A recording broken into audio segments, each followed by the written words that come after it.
नमस्कार मित्रांनो. आजच्या भागामध्ये आपण चर्चा करणार आहोत का आता सध्या आपल्याला मार्केट डाऊन चालू असताना गुंतवणूक कशी करायची. पण आता त्यापूर्वी मी संदीप आणि आपण पाहतात माझं युट्यूब चॅनल. आता पहिल्यांदा एक गोष्ट लक्षात घ्या, आता जर मार्केट ज्या लेवलला आहे आपल्याला सध्या सगळ्यांनाच असा अनुभव येतोय की जर आज एखादा स्टॉक्स आपण घेतला तर उद्या खाली येतो, उद्या घ्यायचा म्हटलं तर परवा खाली येतो, अशी सध्या कंडिशन आहे. किंवा आपल्या त्या ठिकाणी सगळे स्टॉक्स आपल्याला एका रेंज मध्ये ट्रेड करताना दिसत आहेत. आणि मग ह्या अशा वेळेस आपण काय होतो, आपण पर्टिक्युलरली एखादा स्टॉक्स खरेदी करतो किंवा एखाद्या सेक्टर मधला स्टॉक्स घेतो आणि मग आपण त्या ठिकाणी बरेच दिवस गुंतून बसतो. मग ह्या मार्केटमध्ये आपल्याला जर गुंतवणूक करायची असेल तर आपल्याला आता सध्याच्या कंडिशनमध्ये सहारा घ्यायला पाहिजे म्युच्युअल फंडचा. म्युच्युअल फंड मध्ये पण बरेच प्रकार आहेत. आपण बघितलं असेल का त्याच्यामध्ये इक्विटीमध्ये small cap fund, large cap fund, mid cap funds आहेत. आपल्याकडे आपल्या इंडेक्स फंड आहेत आणि त्यानंतर आपल्याकडे थेमॅटिक फंड आहेत. म्हणजे काय आहे का आपल्याकडं सेक्टर वाईज फंड आपण म्हणूया. काही जण म्हणजे आता काही फंड्स आहेत ते फक्त आपल्याला ग्रीन एनर्जी आहेत, काही जण आपल्याकडे इन्फ्रास्ट्रक्चर आहेत, काही टेक्नॉलॉजी आहेत. तर ह्या अशा प्रकारचे सेक्टर वाईज फंड सुद्धा आहेत. पण आता वेळ आहे आपल्याला फ्लेक्सी कॅप फंड मध्ये गुंतवणूक करण्याची. आता हे फ्लेक्सी कॅप फंड काय असतात, तर हे फ्लेक्सी कॅप फंड हे सगळ्याच प्रकारामध्ये गुंतवणूक करतात. स्मॉल कॅप मध्ये करतात, मिड कॅप मध्ये करतात, लार्ज कॅप मध्ये करतात, सगळ्या ठिकाणी ही गुंतवणूक करतात. आणि मग आता आपण बघतोय का सध्या मार्केट खाली आहे. आता जर मार्केट सध्या खाली आहे तर मग अशा वेळेस आपण जर समजा फक्त मिड कॅप वरती आपलं एक्सपोजर ठेवलं तरी तिथेही रिस्क आहे, स्मॉल कॅप वरती एक्सपोजर ठेवलं तरी रिस्क आहे, आणि आपण जर निव्वळ फक्त ब्लू चिप म्हणजे काय असतील आपल्या याच्यामध्ये ब्लू चिप स्टॉक्स आहेत त्यामध्ये जर आपण आपलं समजा एक्सपोजर ठेवलं तर तिथेही रिस्क आहे. तर ह्या अशा रिस्क फॅक्टर मध्ये आपल्याला हे जे फंड्स आहेत फ्लेक्सी कॅप फंड्स ते आपल्याला चांगला सहारा देऊ शकतात. आता आपल्याला जर मी तुम्हाला साधारणतः 5 फंड्स असे सांगतो, 5 नाही 4च सांगतो का. आता ह्या 4 फंड्सनी आपल्याला पाठीमागच्या 5 वर्षामध्ये किती रिटर्न दिलेले आहेत आणि मी तुम्हाला तेही सांगतो. त्यामध्ये पहिला एक फंड आहे आणि त्याचं नाव आहे जेएम फ्लेक्सी कॅप फंड. आता याने हे 28% रिटर्न हे कंटिन्युअसली 5 वर्ष दिलेले आहेत, दरवर्षी 5% रिटर्न. आणि फक्त याची फंड साईज थोडी कमी आहे, ती आहे 5,338 करोड रुपये. आणि त्यानंतरचा फंड आहे क्वांट फ्लेक्सी कॅप फंड. आता जरी आपण याची फंड साईज जर बघितली ती 7,185 करोड आहे आणि यांनी 27% रिटर्न हे कंटिन्युअसली 5 वर्ष दिलेले आहेत. आणि त्याच्या पुढचा फंड आहे त्याचं नाव आहे HDFC फ्लेक्सी कॅप फंड आणि त्याने हे 26.5% रिटर्न दिलेत आणि त्याची जी काय आहे व्हॅल्यू म्हणा किंवा फंड साईज आहे ती 66,344 करोड रुपये आहे. आणि चौथा फंड आहे आणि त्याचं नाव आहे पराग पारिक फ्लेक्सी कॅप फंड आणि याने जवळजवळ 24.25% रिटर्न कंटिन्युअसली 5 वर्ष दिलेले आहेत आणि याची फंड साईज आहे 87,540 करोड रुपये. आणि मग जर आपण ह्या अशा फंड्स मध्ये जर गुंतवणूक केली तर आपल्याला त्या ठिकाणी जी आपली रिस्क आहे ती आपली रिस्क त्या ठिकाणी कमी होते. आणि मग ती रिस्क आपली कमी झाल्यानंतर आपल्याला जे आपण म्हणतो ना बाबा आपल्या डोक्याला काय टेन्शन राहते. आपण जर एखाद्या पर्टिक्युलरली एखाद्या याच्यामध्ये स्मॉल कॅप मध्ये किंवा मिड कॅप मध्ये कॉन्ट्रा फंड मध्ये असतील, लार्ज कॅप असेल किंवा फोकस फंड असेल, तर आपण जर ह्या फंड मध्ये पैसे जर गुंतवले तर आपल्याला त्या ठिकाणी होतं काय, तर त्या ठिकाणी आपल्याला डोक्याला काय टेन्शन असतं. जर मिड कॅप मध्ये करेक्शन झालं तर मिड कॅप फंड्स आपले कंटिन्युअसली मायनस जातात, स्मॉल कॅप मध्ये झालं तर त्याच्यात जातात, डिफेन्स मध्ये टाकला आपण इन्फ्रा मध्ये टाकला तर सगळीकडे तीच बॉम्ब होते. म्हणून आपल्याला आत्ताच्या कंडिशन मध्ये आपल्याला फ्लेक्सी कॅप फंड मध्ये गुंतवणूक केलेलं कधीही चांगलं. आता जर आपण याच्यामध्ये बघितलं असेल तर इथे आपल्याला बरेचसे फंड आहेत. आपण फक्त करायचं काय, आपण फक्त आपल्या डीमॅट अकाउंट असते आणि त्यामध्ये आपण ज्या ठिकाणी आपण फंड्स वगैरे म्युच्युअल फंड मध्ये पैसे टाकतो त्या ठिकाणी फ्लेक्सी कॅप फंड टाकायचं आणि आपण त्या ठिकाणी फ्लेक्सी कॅप फंड टाकल्यानंतर तुम्हाला बऱ्याच कंपन्यांचे त्या ठिकाणी फंड्स असतात फ्लेक्सी कॅप फंड्स, ते त्या ठिकाणी तुम्हाला बघायला भेटतील. ओके. पण आता एकंदरीत जर आपण बघितलं तर आता बघा 10 वर्षापर्यंतचा माझ्याकडे डाटा आहे आणि ह्या संपूर्ण 10 वर्षामध्ये सरासरी सगळ्याच फंड्सनी कंटिन्युअसली 10 वर्षे 15% रिटर्न दिलेले आहेत.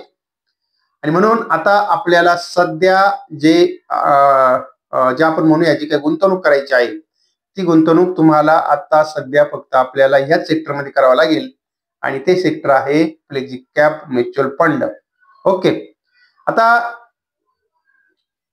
तर बाकी अजून काय असतंय, आता याच्यामध्ये इतकी गुंतवणूक का करता येते, आता याच्यामध्ये सगळ्या सेक्टरमध्ये का गुंतवणूक करता येते तर ते मी तुम्हाला सांगतो.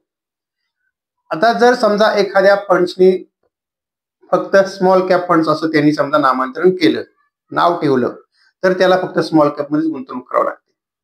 जर आपला एखादा फंड्स आपला इंडेक्स असेल तर त्या ठिकाणी त्याला फक्त तुम्हाला इंडेक्सच्याच कंपन्यांमध्ये गुंतवणूक करता येते आणि तीही तुम्हाला निफ्टीमध्ये जेवढ्या वेटेज मध्ये स्टॉक्स असतील फक्त तेवढी करता येते.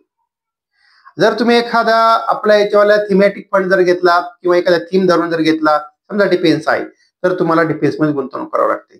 कारण म्हणजे ज्या वेळेस एखादा फंड आहे किंवा आपण म्हणूया ज्यावेळेस एखाद्या फंड्स हा नवीन मार्केटमध्ये येतो आणि त्यावेळेस ती संपूर्ण कल्पना सेबीला द्यावं लागते का आमचा फंड्स आहे, असा असा आहे, अमका अमका आहे, तमकं तमकं आहे आणि त्याचप्रमाणे गुंतवणूक करावं लागते. पण आता हे जे फ्लेक्झी कॅप फंड्स असतात त्यांना कुठल्याही प्रकारचं रिस्ट्रिक्शन नसतं. वा तुम्ही जर तुम्हाला वाटलं स्मॉल कॅप मध्ये 50% गुंतवा, मिड कॅप मध्ये 30% गुंतवा, दुसऱ्या इंडेक्स मध्ये काय गुंतवा, कुठेही कितीही टक्केवारीमध्ये हे पैसे गुंतवू शकतात. आणि का जर आपण यांच्यावर जर बघितलं असेल तर सरासरी ॲव्हरेज ही कंटिन्युअसली लॉंग टर्मचं जरी पकडलं तरी आपल्याला त्या ठिकाणी 15% जे काय रिटर्न आहेत ते तुम्हाला ह्या ठिकाणी कंटिन्युअसली ते देतात. ओके.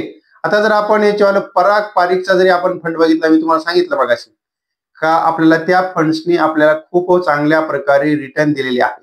ओके. आता जर आपण बघितलंय तर इथे एकंदरीत आता इथं माझ्याकडे जो काही डाटा आहे त्या डाट्यानुसार एकंदरीत ऑल टाइम त्याने जवळजवळ 20% रिटर्न दिलेले आहे. किती? 20% रिटर्न या ठिकाणी त्यांनी ऑल टाइम 20% रिटर्न या ठिकाणी दिलेले आहेत. आणि आता त्या फंड्स मध्ये जर आपण बघितलं असेल तर इथे जवळजवळ 139 कंपन्यांमध्ये त्यांनी गुंतवणूक केलेली आहे.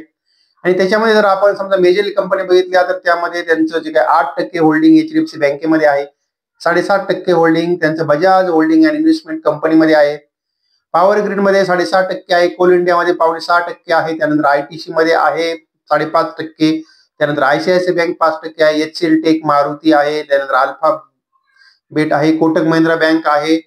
तर ह्या अशा सगळ्याच प्रकारच्या कंपन्यांमध्ये त्यांनी गुंतवणूक केलेली आहे.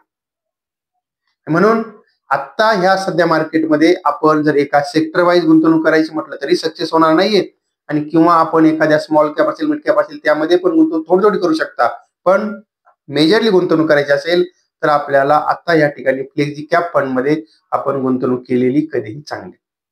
आणि तेव्हा मग आपण आता कुठल्याही फंड मध्ये गुंतवणूक करताना काही महत्वाची बाबी सुद्धा लक्षात ठेवायच्या आहेत. आणि परत त्यातली पहिली गोष्ट अशी आहे का आपण त्याचे पहिले आपण जे म्हणूया त्याची 5 वर्षाचे रिटर्न, 10 वर्षाचे रिटर्न ते नेहमी चेक केले पाहिजेत. आपण जो त्याचा पोर्टफोलिओ आहे तो पोर्टफोलिओ सुद्धा त्याचा आपण चेक केला पाहिजे का, म्हणजे आपल्याला त्यामध्ये नेमकी एकाच कंपनीमध्ये जास्त त्यांनी होल्डिंग वगैरे ठेवलेली तर नाही ना. आपण त्याही गोष्टी त्या ठिकाणी आपण लक्षात ठेवल्या पाहिजेत. आणि म्हणजेच आपण त्या ठिकाणी त्यांनी कोणत्या प्रकारे पोर्टफोलिओ बनवलाय तेही बघितलं पाहिजे, रिटर्न बघितले पाहिजेत. आणि त्यानंतर आपण आणखीन एक गोष्ट लक्षात घेतली पाहिजे की त्यांचा एक्सपेन्स रेशिओ किती आहे तो बघितला पाहिजे. म्हणजे तर आता हे कसं असतं, म्हणजे एक्सपेन्स रेशिओ म्हणजे काय असतं का, आता तो म्युच्युअल फंड जो चालवला जातो त्यासाठी खर्च किती येतो आणि मग त्यावरती तुमचे पैसे कटिंग होतात. जर समजा एखाद्या कंपनीचा जर समजा 1.5% एक्सपेन्स रेशिओ असला तर तुमचे ₹1,00,000 गेले तर त्या ठिकाणी तुमचे ₹1,500 कटिंग होणार आहेत. आणि जर तोच कमी असला, आता इथे मी तुम्हाला सांगितले पराग पारिखचा जो काय फंड आहे, पराग पारिख फ्लेक्झी कॅप फंड आहे आणि त्याचा एक्सपेन्स रेशिओ तो आहे 0.63. म्हणजे जर तुमचे वर्षभरात ₹1,00,000 जर गेले तर त्या ठिकाणी तुमचे फक्त ₹630 फक्त कटिंग होणार आहेत एक्सपेन्सेस रेशिओ म्हणून. आणि त्यानंतर आपल्याला आणखी एक गोष्ट लक्षात घ्यायची असते का त्या ठिकाणी आपल्याला बघायचं आहे का जर आपल्याला मध्ये गरज पडली पैशाची, मध्ये पैसे काढले तर त्या ठिकाणी आपल्याला आणखी एक्झिट लोड लागतो. आता तो जर आपण बघितला असेल तर काही काही ठिकाणी आपल्याला असं आहे का जर समजा 15 दिवसांनंतर विड्रॉल केले तर काही चार्जेस लागत नाही, काही ठिकाणी 6 महिने, काही ठिकाणी 12 महिने आहे. आता हा जर आपण पराग पारिखचा जर फंड बघितला तर त्यांच्यामध्ये असं आहे का, जर तुम्ही ज्या ठिकाणी म्हणजे हे आहे, जर समजा तुम्ही 365 दिवसाच्या आतमध्ये जर तुमच्या 10% गुंतवलेल्या रकमेच्या 10% जर समजा तुम्ही विड्रॉल केले तर तुम्हाला त्या ठिकाणी 2% एक्झिट लोड लागतो. आणि आणखी असं आहे का, जर समजा तुम्ही 365 आणि 730 दिवसाच्या जर मध्ये तुम्ही काही रक्कम जी काय विड्रॉल कराल त्यावरती तुम्हाला त्या ठिकाणी 1% तुम्हाला त्या ठिकाणी एक्झिट लोड जो आहे तो तुम्हाला त्या ठिकाणी द्यावा लागतो. म्हणजे असं आहे त्यांच्यावर सरळ सरळ म्हणणं का एकंदरीत 2 वर्षानंतर जर तुम्ही विड्रॉल काढलं तर तुम्हाला त्या ठिकाणी एक्झिट लोड लागत नाहीये. म्हणजेच 2 वर्ष कंटिन्युअसली पैसे यामध्ये भरायला पाहिजेत. आणि आणखीन यावरती आपल्याला एक खर्च असा लागतो का त्यावरती आपल्याला स्टॅम्प ड्युटी द्यावी लागते. ते आपल्याला 0.005% द्यावा लागते. आणि आपल्याला याच्यावरती टॅक्स सुद्धा लागतो.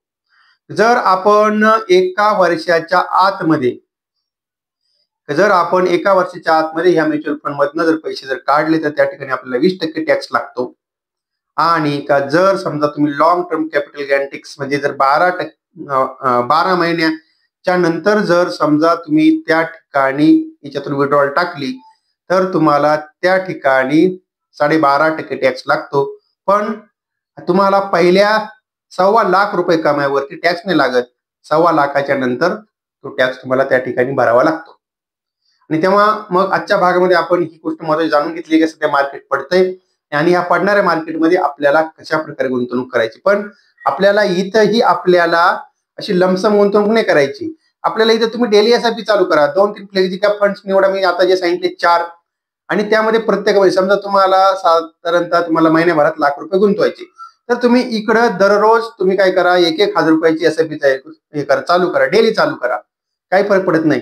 तर म्हणजे काय होईल का, तुम्हाला मार्केटच्या प्रत्येक दिवसाच्या मोमेंटमध्ये तुमची गुंतवणूक होईल आणि ज्यावेळेस मार्केटमध्ये तेजी येईल त्यावेळेस तुम्हाला त्या ठिकाणी चांगल्या प्रकारे रिटर्न्स बघायला भेटतील. ओके. आणि तेव्हा आता इथे आपण थांबत आहोत. आणि आजचा जो काय आपला महत्वाचा व्हिडिओ होता तर तो आपला असाच होता का आपल्याला गुंतवणुकीसाठी आता सध्याच्या कंडिशन मध्ये फ्लेक्झी कॅप फंड मध्ये गुंतवणूक करणं चांगलं राहील असं त्यामध्ये असं निदान माझं मत आहे. आणि अर्थातच हा जो काय आपला सगळा व्हिडिओ आहे, सगळा व्हिडिओ आपला फक्त आपल्या एज्युकेशनल पर्पज नुसार आहे. आणि यामध्ये मी तुम्हाला कुठल्याही प्रकारे खरेदीचा किंवा विक्रीचा सल्ला दिलेला नाहीये. आपण याची या ठिकाणी नोंद घ्यायची आहे.